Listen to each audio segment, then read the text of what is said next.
Bueno, continuamos, hermanos, con la serie sobre las doctrinas de la Iglesia.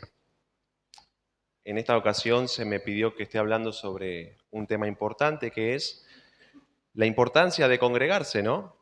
¿Por qué venimos cada domingo a este lugar? ¿Por qué en vez de quedarnos en nuestra casa decidimos congregarnos acá? ¿Por qué lo hacemos y por qué deberíamos hacerlo? Es importante entender eso. Y el pasaje que quisiera compartir con ustedes se encuentra en Hebreos 10, 24 al 25. Quisiera que por favor me puedan estar acompañando con la lectura.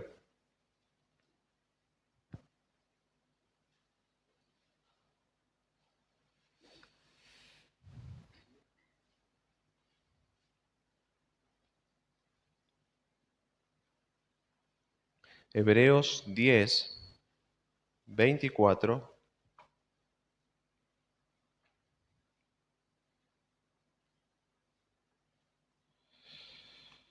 25.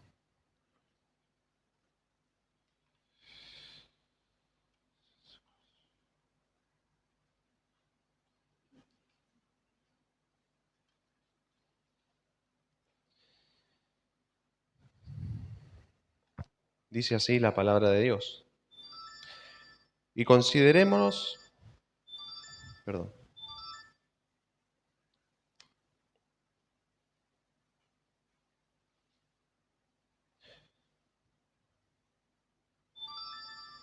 ahí está. Dice así, y considerémonos unos a otros para estimularnos al amor y a las buenas obras, no dejando de congregarnos como algunos tienen por costumbre, sino exhortándonos y tanto más cuanto veis que aquel día se acerca.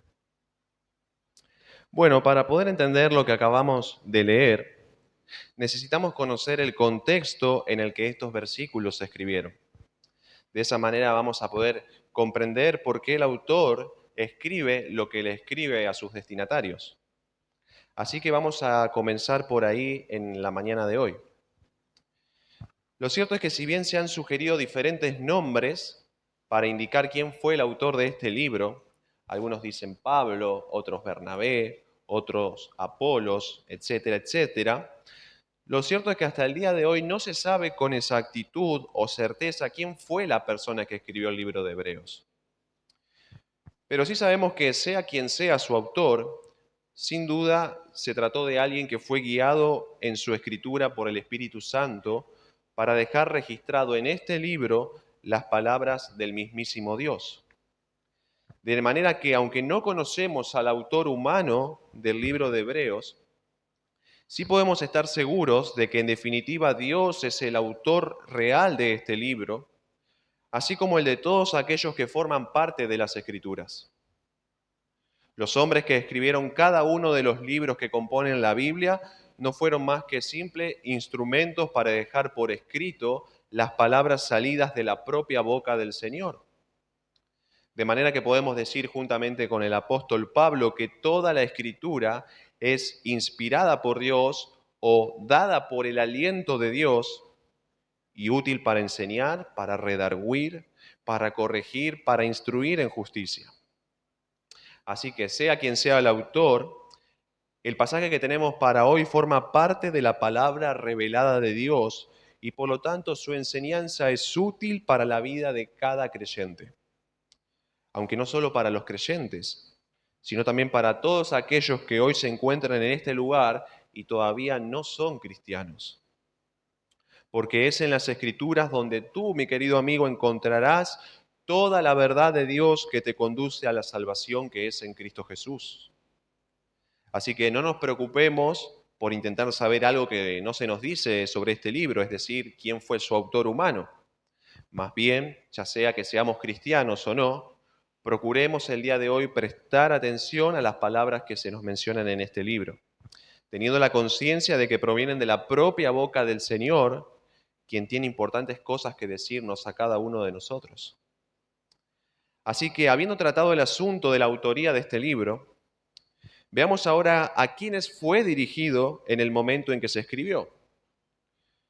Lo cierto es que así que como no conocemos quién fue el autor humano de este libro, tampoco tenemos certeza sobre cuál fue la audiencia a la que este libro estuvo dirigido. Sin embargo, sabemos que se trataban de personas que tenían un conocimiento profundo del Antiguo Testamento, especialmente del Pentateuco, es decir, de los primeros 5 libros de la Biblia, cuyo autor fue Moisés: Génesis, Éxodo, Levítico, Números y Deuteronomio. ¿Y cómo podemos saber esto? ¿Cómo podemos saber que esta audiencia tenía profundo conocimiento del contenido de estos libros del Antiguo Testamento? Bueno, porque si usted comienza a leer el libro de Hebreos, se dará cuenta cómo el autor, a medida que escribe, les habla a sus oyentes con total naturalidad y familiaridad sobre personajes, eventos y prácticas ceremoniales que aparecen en esos 5 libros. En palabras más sencillas, decimos que en el libro de Hebreos se habla de Moisés, de Aarón, de los sacrificios, de los sacerdotes, del templo, de cómo los israelitas vagaron por el desierto a causa de su pecado, etcétera, etcétera. Así que probablemente los destinatarios de este libro fueron judíos que se habían convertido a la fe cristiana. De ahí el nombre de este libro, la Epístola a los Hebreos. Aclaro que este título, la Epístola a los Hebreos, fue un título que se acuñó recién a finales del siglo II después de Cristo y no formaba parte del manuscrito original. Pero además de esto también podemos afirmar otras cosas con respecto a los destinatarios de este libro. Y es que ellos experimentaron el sufrimiento por causa de su fe en Jesucristo. Si nosotros leyéramos Hebreos 10, 32 al 34, nos daríamos cuenta de que aquellos a quienes había sido dirigido este mensaje habían padecido por el Señor tiempo atrás, habrían sufrido por Él. Y si bien no sufrieron el martirio, es decir, la pérdida de sus vidas por causa de Jesús, sí padecieron otras cosas como por ejemplo la pérdida de sus propiedades, de sus posesiones. Esto pudo haber tenido lugar quizás en el año 49 después de Cristo, cuando el emperador Claudio expulsó de Roma a los cristianos. Es como si de repente a nosotros hoy en Argentina o en Rafaela nos expulsaran de nuestro lugar, perderíamos nuestras propiedades, lo que tenemos aquí. Pero más allá de cuál haya sido el momento en el que ellos sufrieron estas cosas, lo cierto es que estos destinatarios habían padecido por causa de Cristo. Sin embargo, como algunos estudiosos piensan, pareciera ser que estos creyentes, en el momento en que se les escribe el libro de Hebreos, estaban siendo tentados a abandonar el cristianismo y a regresar a la tranquilidad que les daba la fe judía. Y todo con el fin de no tener que sufrir la persecución, porque identificarse con Cristo en la época de ellos sería causa de sufrimiento. ¿Y por qué digo esto? Bueno, porque posiblemente en el momento en el que se escribió Hebreos fue durante la parte del reinado del emperador Nerón, quien comenzó a perseguir a los cristianos a partir del año 64 después de Cristo, de ahí en adelante. Es por eso que uno de los propósitos de este libro es desafiar a estas personas a la fe y a la fidelidad. De ahí que encontremos en él tantas porciones que advierten y animan a los lectores a no deslizarse, a retener la fe, a no apartarse de Dios, a perseverar hasta el final. La pregunta es, ¿cómo hace el autor para lograr esto en sus oyentes? ¿Cómo hace para animar a sus destinatarios a que perseveren en la fe en medio del sufrimiento por causa del Señor? Bueno, el autor a lo largo de los capítulos lo que hace es exaltar a Cristo. Es decir, él exalta su persona y su obra. En otras palabras, él exalta lo que Cristo es y lo que él ha hecho, demostrando que él posee una superioridad que es sobre todos y sobre todo, y que por lo tanto Cristo merece nuestra devoción, nuestra fidelidad, aun si estamos sufriendo por él.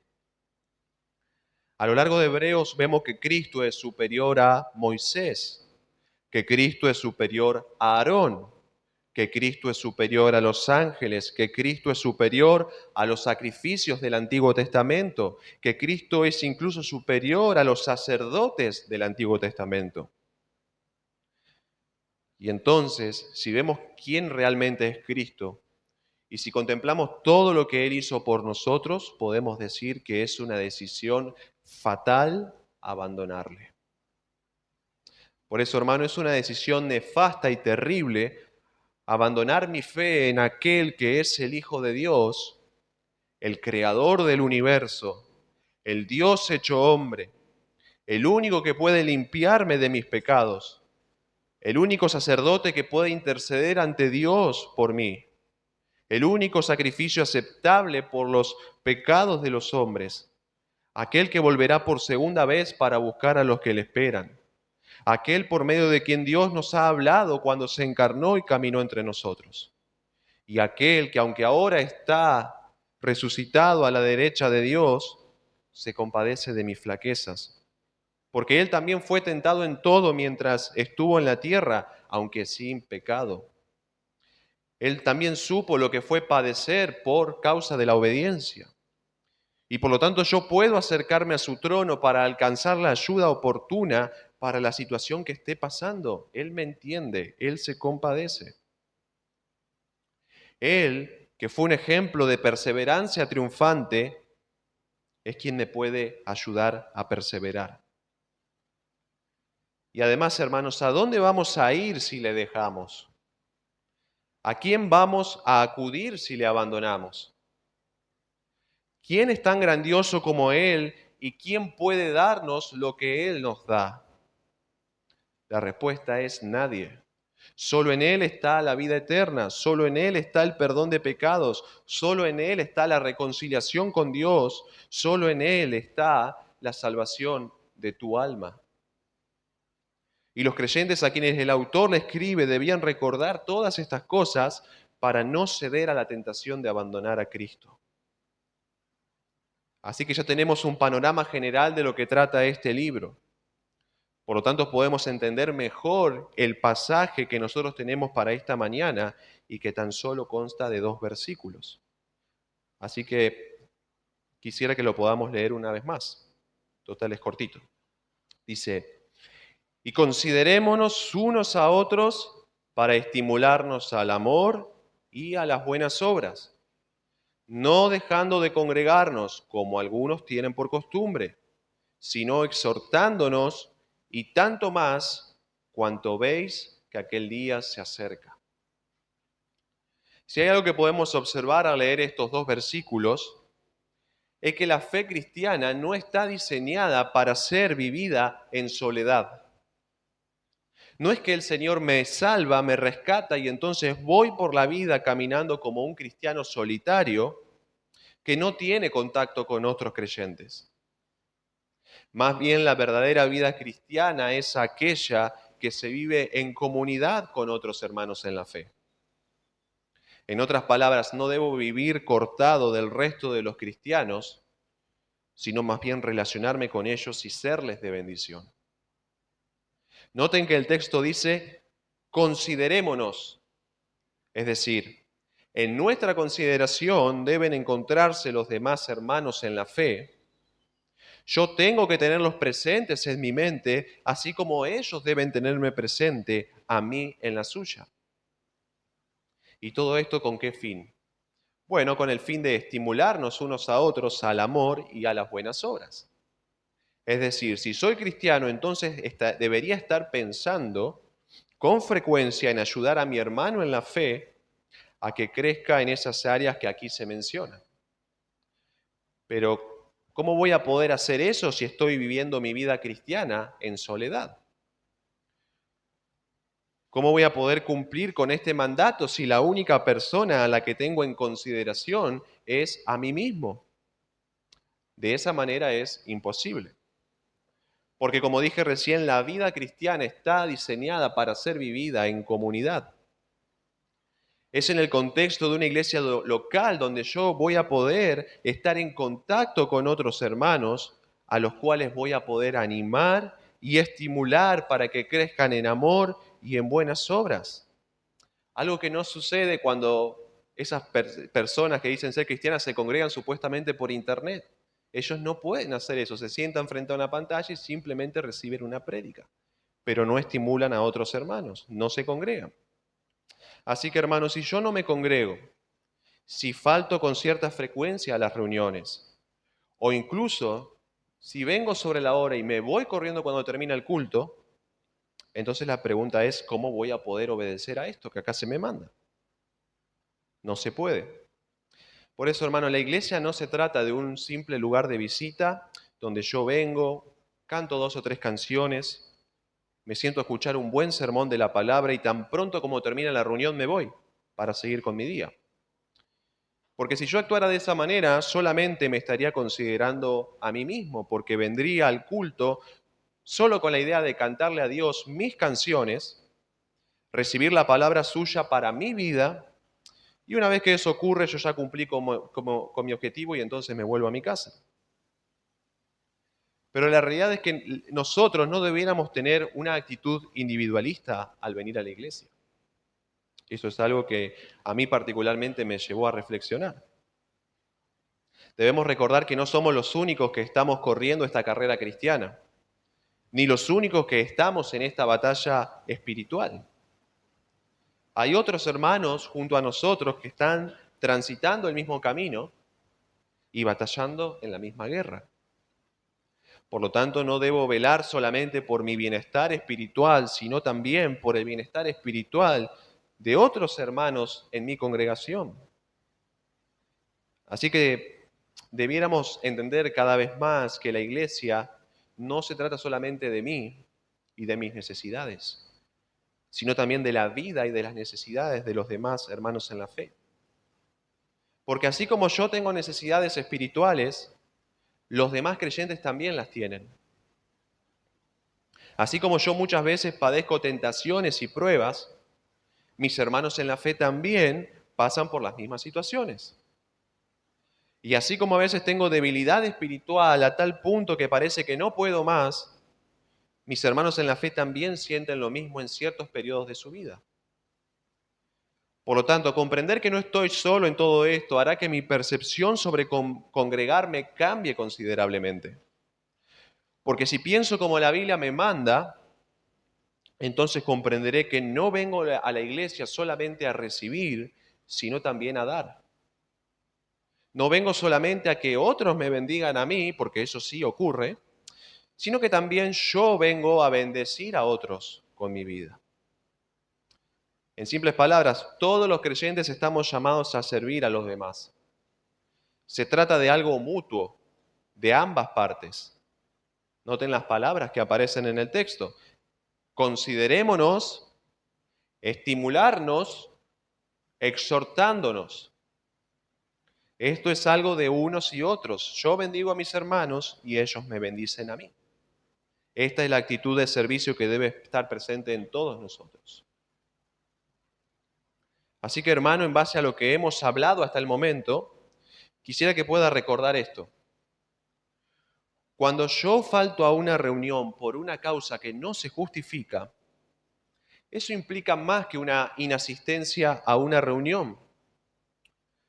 Lo que yo estoy diciendo cuando no asisto a un servicio dominical, es decir, un culto del día domingo, es que ese domingo yo no estoy interesado en ser de bendición para los creyentes que sí van a asistir a este lugar. Porque si realmente estuviera considerando a mis hermanos, especialmente a los que están pasando por momentos difíciles, entonces yo quisiera ir a la reunión para ver si les puedo ser de ayuda en alguna manera. Y la realidad es que yo no solamente estoy aprovechando la oportunidad de animar a otros hermanos, sino que también pierdo yo la oportunidad de que otros me animen a mí. Porque lo cierto es que todos necesitamos ser animados y estimulados a lo bueno. Nos encontraremos en el estado espiritual que sea bueno o sea malo. ¿Y por qué digo esto? Bueno, porque pudiera ser que algunos de nosotros estemos un poco quedados en cuanto a nuestra vida espiritual. Resulta que aunque llevamos bastante tiempo en la fe, no nos encontramos en el nivel de madurez ni de compromiso en el que se supone que debiéramos estar hoy en día. Y entonces necesitamos que algún hermano de la iglesia nos exhorte y desafíe a crecer en nuestra fe, tal como el autor de Hebreos hace con sus destinatarios en el capítulo 5, cuando les dice que ellos, debiendo ya ser maestros a causa del tiempo que tenían en la fe, todavía tenían necesidad de que se les enseñen las cosas básicas de la palabra. Y él les hace ver esta realidad a ellos. O quizás somos de aquellos que venimos pasándola mal por causa de estar haciendo las cosas tal como Dios nos manda a hacerlas. Por ejemplo, quizás tú eres el único creyente de tu familia y por ser fiel a Dios, fiel a la palabra, tu familia te rechaza, te deja de lado, te critica y entonces te desanimas y querés abandonar todo porque es difícil el camino. Y es ahí que necesitas seguramente de algún hermano que te recuerde que vale la pena seguir al Señor a pesar de las dificultades y que debemos persistir sin desmayar en hacer el bien y que al final no nos arrepentiremos de haber seguido al Señor. O quizás estamos pasando por pruebas y tentaciones y la palabra de ánimo de un hermano en la iglesia me es de consuelo en medio de mis dificultades, de modo que puedo seguir adelante con gozo y fortalecido. Por eso, querido hermano, sentirte mal espiritualmente no es motivo para faltar a una reunión. Al contrario, es una causa todavía mayor para venir a la iglesia el día domingo. Porque ese es el lugar que Dios ha preparado para que tú puedas ser animado, estimulado y fortalecido por otros creyentes. Ese es el lugar donde otros te recuerdan las verdades de la palabra de Dios y te animan a perseverar en medio de las dificultades. Es en ese lugar que tú te das cuenta que no estás solo, sino que hay otros que van contigo en este camino. Pero alguien podría llegar a pensar que si él se encuentra bien espiritualmente, entonces ya no es importante que asista a la iglesia, porque él no estaría necesitando en ese momento de ser estimulado a hacer cosas que él ya está practicando. Si yo estoy amando y haciendo buenas obras, entonces, ¿por qué vendría a la iglesia para que otros me estimulen a hacer eso? Ya lo estoy haciendo. Bueno, hermano, quiero decirte que si estás bien espiritualmente, esa tampoco es una razón para dejar de venir a la iglesia. Porque la realidad es que tú puedes ser estimulado por otros creyentes a crecer en amor y en buenas obras en un grado mayor del que te encuentras ahora. Sin mencionar que si estás pasando un buen momento espiritual, tú más que nadie puedes ser de bendición y estímulo para aquellos que no la están pasando bien como tú. De todos modos, lo cierto es que nunca va a llegar un momento en nuestra vida en que no necesitemos del estímulo de otros creyentes. Les quiero leer lo que Pablo les dice a los cristianos de la iglesia de Tesalónica en 1 Tesalonicenses 4, 9 al 10. Noten lo que dice. Mas en cuanto al amor fraternal, no tenéis necesidad de que nadie os escriba, porque vosotros mismos habéis sido enseñados por Dios a amaros unos a otros, porque en verdad lo practicáis. Lo practicáis con todos los hermanos que están en Macedonia. Pero os instamos, hermanos, a que abundéis en ello más y más. Queda muy claro, ¿no? Estos creyentes estaban siendo un ejemplo en cuanto al amor y Pablo lo reconoce. Pero lejos de alentarlos al conformismo, el apóstol los anima a abundar aún más en ese amor. Y justamente estamos viendo que una de las cosas a las que los creyentes debemos estimularnos entre nosotros es al amor. Por eso, hermano, en base a todo lo que dijimos, podemos afirmar que una de las razones para congregarnos en una iglesia local es que ese es un lugar donde usted no solo será estimulado a lo bueno por otros hermanos, sino que también es el lugar donde usted debe hacer lo mismo para con ellos. Ese no es solo el lugar donde lo alentarán a amar y a hacer lo bueno, sino que es el lugar donde usted alentará a otros a hacer lo mismo. Ahora, ¿a qué cosas estuvimos viendo que debemos estimularnos entre los creyentes según el pasaje? Bueno, la respuesta es que debemos estimularnos a dos cosas. En primer lugar, al amor y en segundo lugar, a las buenas obras. Ahora, no sé si habrá algún significado en el hecho de que el autor haya mencionado primero el amor y después las buenas obras. Pero podríamos llegar a suponer tranquilamente que una opción podría ser que lo hizo de esa manera porque el autor sabe que es posible hacer buenas obras, pero no motivadas por el amor. Pablo mismo dice en 1 Corintios 13, 1 al 3, lo siguiente: si yo hablase lenguas humanas y angélicas y no tengo amor, vengo a ser como metal que resuena o címbalo que retiña.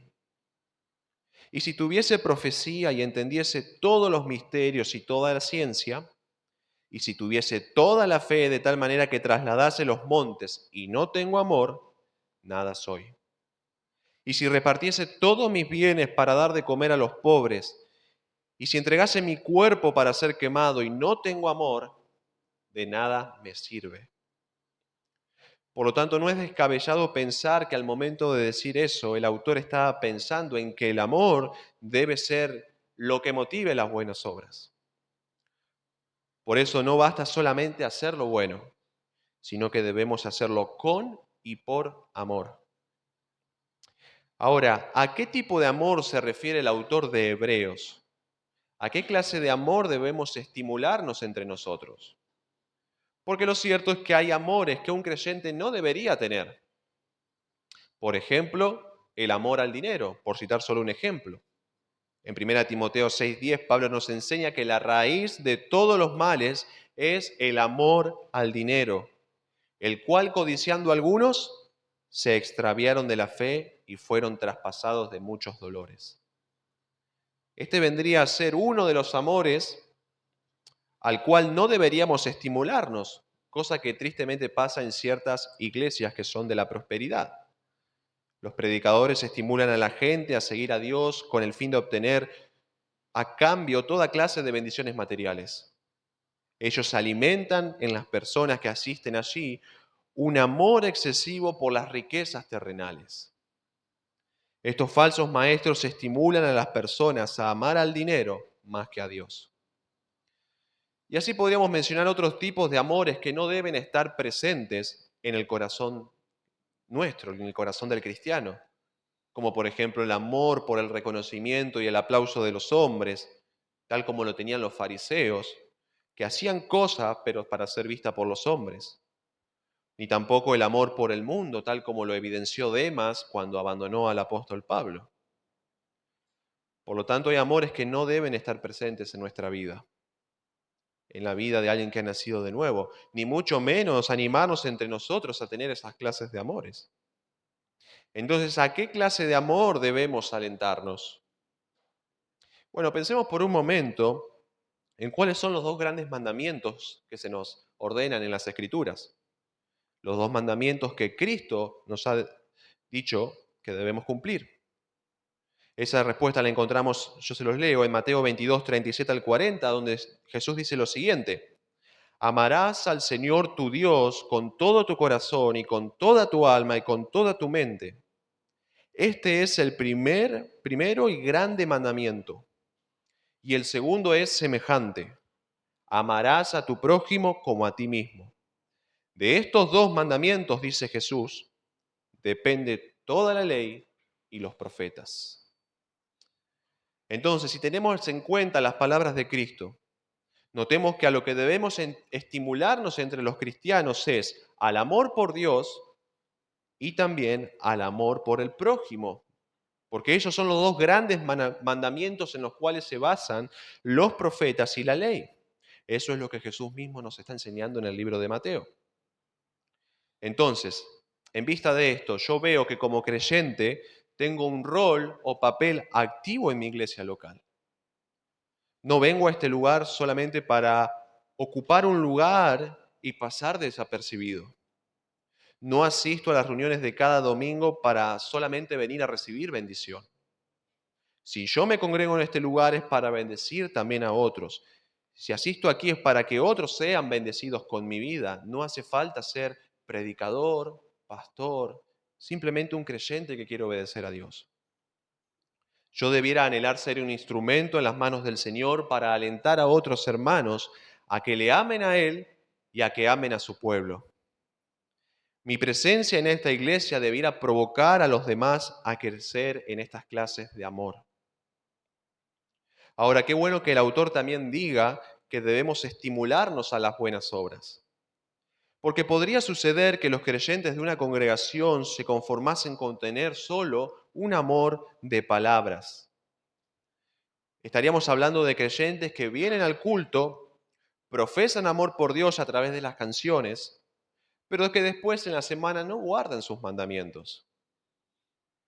O son creyentes que cuando ven a otro hermano le dicen, hermano, Dios te bendiga, pero después ven a ese hermano en necesidad y no lo ayudan. Y esto lo comprobamos al leer primera de Juan 3, 17 al 8, al 18. Noten lo que dice el apóstol en este pasaje, se los voy a leer. Pero el que tiene bienes de este mundo y ve a su hermano tener necesidad y cierra contra él su corazón, ¿cómo mora el amor de Dios en él? Hijitos míos, no amemos de palabra ni de lengua, sino de hecho y en verdad. Así que hermanos, estimulémonos entre nosotros al amor, pero también a las buenas obras. Usted necesita de mí, yo necesito de usted. En otras palabras, estimulémonos a un amor práctico, o mejor dicho, a un amor que se haga evidente a otros por medio de lo que hacemos. Porque hermano, lo cierto es que el verdadero amor y las buenas obras no se pueden separar. Van de la mano. Si yo amo a Dios y a mi hermano, lo voy a demostrar inevitablemente. Jesús dijo, si me amáis, guardad mis mandamientos. Juan 14:15. Y más adelante agrega Jesús, él dice, el que me ama, mi palabra guardará. En Juan 14:23. Por eso, ¿amas tú a Cristo? Entonces guarda sus mandamientos. Y uno de los mandamientos que Él nos ha dejado en su palabra es que no debemos dejar de congregarnos. El texto de Hebreos es muy claro, noten, no dejando de congregarnos como algunos tienen por costumbre. Entonces, si leemos esto y lo relacionamos con todo lo que estuvimos hablando hasta el momento, podemos decir que una segunda razón para congregarnos es por amor a Cristo. Porque como dije recién, si amamos a nuestro Señor, entonces le obedeceremos en todo lo que nos mande a hacer. No solamente alguno de sus mandamientos, sino todos sus mandamientos. En este caso particular, como estamos viendo en esta mañana, lo que Él nos ordena que es no dejarnos de congregar. Pero la pregunta es, ¿qué hizo Cristo por mí para que yo le ame? ¿Quién es Él para que yo le entregue todo mi amor y mi obediencia incondicional? ¿Qué ha hecho por mí para que yo le siga siendo leal aun cuando sufro por causa suya? Bueno, sin duda que Él ha hecho mucho por nosotros y mucho más de lo que seguramente somos conscientes. Demasiado más de lo que somos capaces de entender. Si usted se sentara a leer el libro de Hebreos, se daría cuenta, capítulo tras capítulo, que nuestro Señor Jesús fue el autor de nuestra salvación. Es por causa de Él que podemos tener y disfrutar esa salvación hoy en día. Ahora, lo cierto es que nosotros no nos podíamos salvar por nuestra propia cuenta, ya que habíamos pecado contra Dios y no había nada que nosotros pudiéramos hacer para borrar por nosotros mismos nuestras transgresiones cometidas. De hecho, Hebreos nos muestra que ni siquiera la sangre de animales derramada en el Antiguo Testamento en los sacrificios continuos que los sacerdotes ofrecían en el altar del templo, podían quitar los pecados de los hombres. Así que, desde que pecamos contra Dios en el huerto del Edén, la limpieza de nuestros pecados no era algo que estuviera en nuestro poder ni dependía de nuestra voluntad. Nuestra situación estaba en las manos de Dios. Nuestra única salida era que el Señor, por su buena voluntad e iniciativa, hiciera algo al respecto y nos rescatara así de nuestra terrible condición. Pero repito, solamente si el Señor así lo quería. Porque nosotros, al igual que los ángeles que Dios creó y que luego se rebelaron contra Él, también nos rebelamos contra su persona. Y éramos merecedores de su castigo divino y de su ira eterna. Y Dios no tenía ningún tipo de obligación para con nosotros. Si Él decidía no salvarnos, Él no estaba cometiendo una injusticia ni nadie le podía recriminar nada.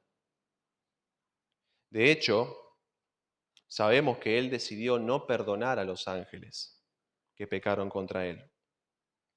Eso lo leemos en 2 de Pedro 2:4, cuando se nos dice que Dios no perdonó a los ángeles que pecaron, sino que arrojándolos al infierno, los entregó a prisiones de oscuridad para ser reservados al juicio. Es decir, a los ángeles Dios no les envió un Salvador. El destino de ellos ya está sellado. El infierno, como dice la palabra, está preparado para el diablo y sus ángeles. Ahora imagine usted por un momento que Dios hubiera decidido lo mismo con nosotros. Adán y Eva pecaron, al igual que los ángeles, y por lo tanto ellos, así como toda su descendencia, perecerían en el infierno junto con el diablo y sus demonios. Lo cierto es que si Dios hubiera querido eso, nadie de nosotros hubiera tenido esperanza. Nadie podría escapar al juicio de Dios. Nadie podría huir de la ira venidera. Todos estaríamos esperando ser condenados y dirigiéndonos a un destino que es inevitable. Pero gloria al Señor que aunque no había un Salvador preparado para los ángeles, sí había un Salvador destinado para los hombres, Cristo Jesús. El mismo libro de Hebreos nos dice que Cristo ciertamente no socorrió a los ángeles, sino que socorrió a la descendencia de Abraham. Pero, ¿qué fue lo que hicimos nosotros para que Dios decidiera enviar a su Hijo a salvarnos? La respuesta es nada. ¿Qué méritos tenía usted y yo para que Dios tomara una decisión distinta con respecto a nosotros que la que tomó con respecto a los ángeles? Ningún mérito. ¿Y por qué usted y yo hoy podemos ser perdonados de todos nuestros pecados cometidos?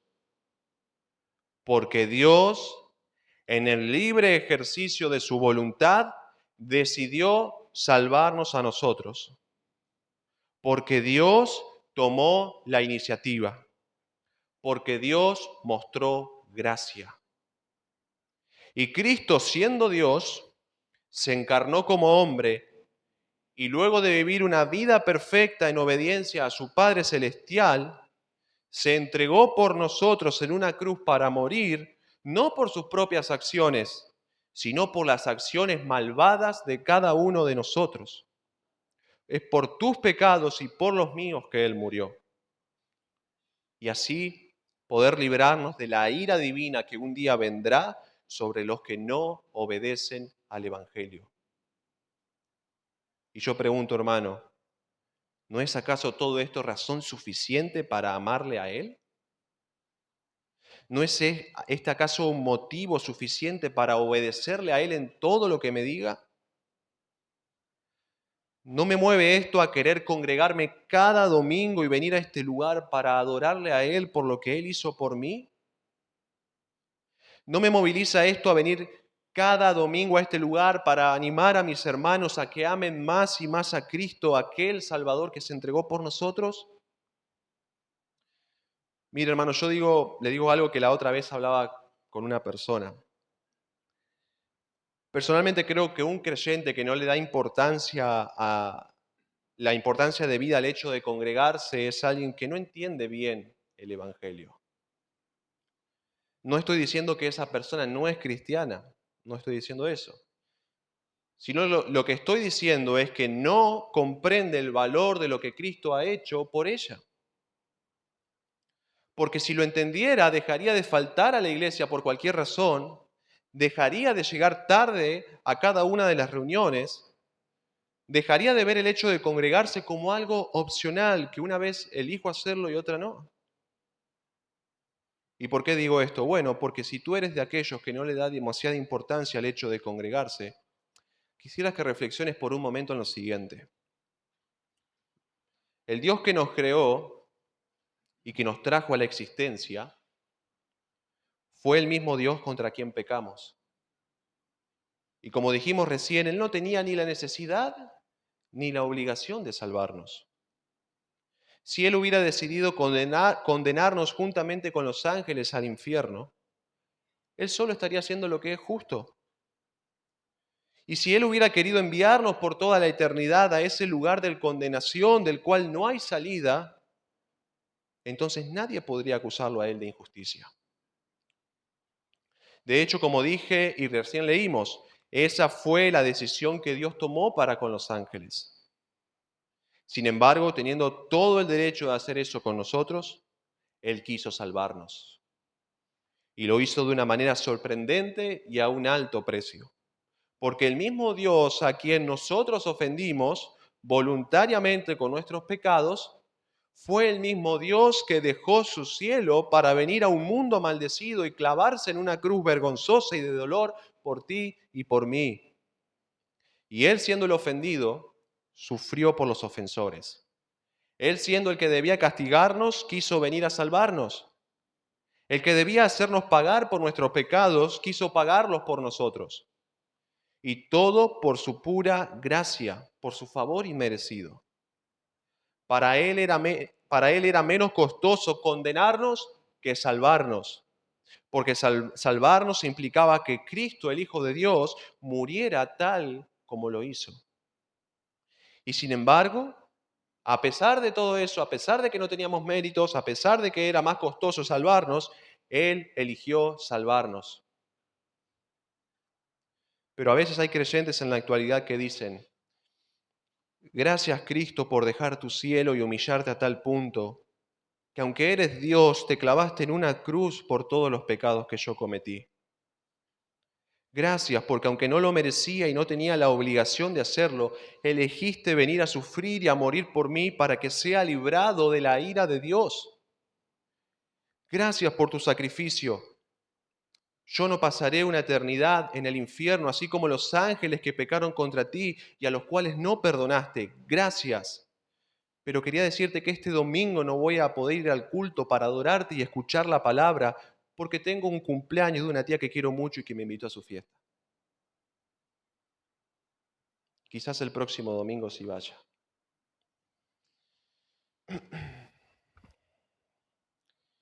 Qué pequeñas que quedan nuestras excusas para no congregarnos cuando las vemos a la luz del Evangelio.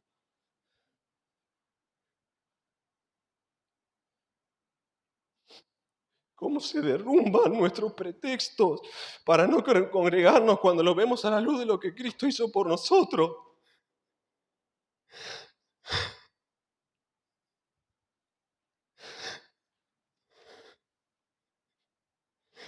Qué triste es pensar en que Cristo hizo algo tan extraordinario por nosotros cuando no nos debía nada. Pero nosotros no hacemos por Él algo básico como congregarnos regularmente, aun cuando Él sí lo merece.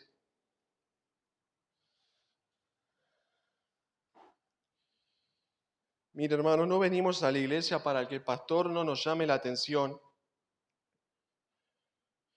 No venimos a la iglesia para cumplir con un acto religioso y ritualista. Ni siquiera venimos a la iglesia para que mi familia se ponga contento. Venimos a la iglesia por amor a Cristo. Si yo entiendo lo que Él hizo por mí, no voy a permitir que nada ni nadie me prive de venir un domingo al culto de adoración para adorar a mi Señor que entregó su vida en mi favor. Ningún familiar murió por mí en una cruz para salvarme. Mi patrón del trabajo no murió por mí en una cruz para rescatarme del infierno. Mis amigos no fueron crucificados por mí para que yo sea librado de la ira venidera. Cristo fue el que murió por mí. Gracias a Él soy perdonado de mis pecados. Gracias a Él estoy en paz con Dios. Y es por Él que no seré condenado con el diablo y sus ángeles al infierno. Por lo tanto, a Él yo me debo. Él es mi prioridad. Si quiero ser un discípulo de Cristo, entonces Él debe tener el primer lugar en mi vida. Jesús dijo, el que ama a padre o a madre más que a mí, no es digno de mí. El que ama a hijo o hija más que a mí, no es digno de mí. Mateo 10:37. Hermanos, o seguimos a Cristo en sus términos, o no le seguimos. Es una cosa o la otra. Debemos dejar de estar en el medio. Pero no podemos ser tibios al entender lo que Él hizo por nosotros. Tomemos una decisión sobre si vamos a seguirle de todo corazón o si no le vamos a seguir. Yo, hermanos, tengo muchas fallas y también estoy aprendiendo con ustedes, pero yo quiero seguir a Cristo. La pregunta es, ¿usted también quiere? ¿Qué es lo que va a elegir? Yo le animo a que siga a Cristo, hermano. Él es digno y Él le ama. Y parte de su amor para con usted y para conmigo es corregirnos por medio de su palabra cuando usted y yo estamos en falta. Parte de su amor por mí es corregirme cuando no estoy haciendo las cosas como debo. Por eso, si usted hoy se ha dado cuenta de que en algo ha estado fallando con respecto al hecho de congregarse, entonces vaya a Cristo. Él murió por usted, hermano, para cargar con sus pecados. En su sangre nosotros tenemos perdón y en Él hallamos gracia para continuar con nuestro caminar en la vida cristiana. Él intercede ante Dios por usted en todo momento, aun cuando le falla. Él le ha amado desde la eternidad, le ama hoy y le amará siempre, porque Jesucristo es el mismo ayer, hoy y por los siglos. Así que, querido hermano, todos tenemos algo que cambiar o mejorar en esto, pero que podamos crecer en estas verdades que hemos escuchado, sabiendo que en Cristo hallamos perdón y ayuda para cada una de nuestras circunstancias. Seamos fieles a Él hasta el final, que cuando Él vuelva nos encuentre siendo leales a su persona. Por eso, como dice la última parte del versículo 25, sino exhortándolos y tanto más cuanto veis que aquel día se acerca. Animémonos entre nosotros a congregarnos y a perseverar en la fe, creciendo en amor y en buenas obras. Y con más razón cuando vemos que cada vez falta menos para que aquel que murió, resucitó y está a la derecha de Dios intercediendo por nosotros, regrese por segunda vez para buscarnos. Pero también quisiera hablarle a aquellos que todavía no han decidido seguir a Cristo. Querido amigo, quiero que pienses por un momento en esto. Cuando pecaron, Dios no le dio a los ángeles ni una sola oportunidad de salvación. Ellos no tienen escapatoria a su destino. Ellos no tienen un Salvador que haya muerto por sus pecados. El futuro de ellos está sellado para siempre, pero a ti se te está ofreciendo una salida. A ti se te ofrece una escapatoria de la ira que va a venir. Tú tienes una invitación que ningún ángel caído jamás recibió y recibirá. Dios te llama a ponerte hoy a cuentas con Él, por medio de la fe en su Hijo y del arrepentimiento de tus pecados. Pero habrá un día donde esa invitación ya no te será más hecha. Llegará el día en el que tengas que presentarte delante de Él para rendirle cuentas por tu vida. Y qué terrible será para ti saber que domingo tras domingo rechazaste la invitación de salvación que Él te hizo desde este púlpito por medio de sus predicadores. Vas a recordar cómo Dios te ofrecía una solución a tu pecado y tú, sin embargo, la rechazaste una y otra vez. Y si Dios condenará a los ángeles que pecaron y que no tienen un Salvador, ¿qué piensas que harás contigo que, estando condenado por tus pecados, rechazaste al Salvador que Dios te ofrecía? ¿Qué harás cuando estés solo delante de Dios y Él vea que no has creído en su propio Hijo, quien murió en una cruz por los pecados de los hombres? Pero querido amigo, todavía tienes esperanza. Todavía Dios no ha retirado de sobre tu vida su misericordia, su bondad, su tolerancia y su paciencia. Él todavía sigue ofreciéndote gratuitamente la salvación que es por la fe en Cristo Jesús. La pregunta es, ¿le vas a seguir rechazando? ¿Le vas a seguir resistiendo? ¿O creerás en su persona y en su sacrificio hecho en la cruz para la limpieza de tus maldades? Él hoy te está llamando. Obedece a su invitación. No desperdicies la salvación que a otros no se le ha ofrecido.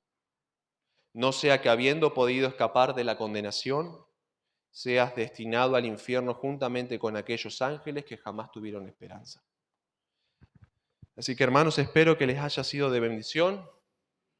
Creo que todos nos vamos, incluyéndome, desafiados a congregarnos con una mentalidad más bíblica y que si tú, amigo, todavía no has creído en Cristo, consideres esto hoy.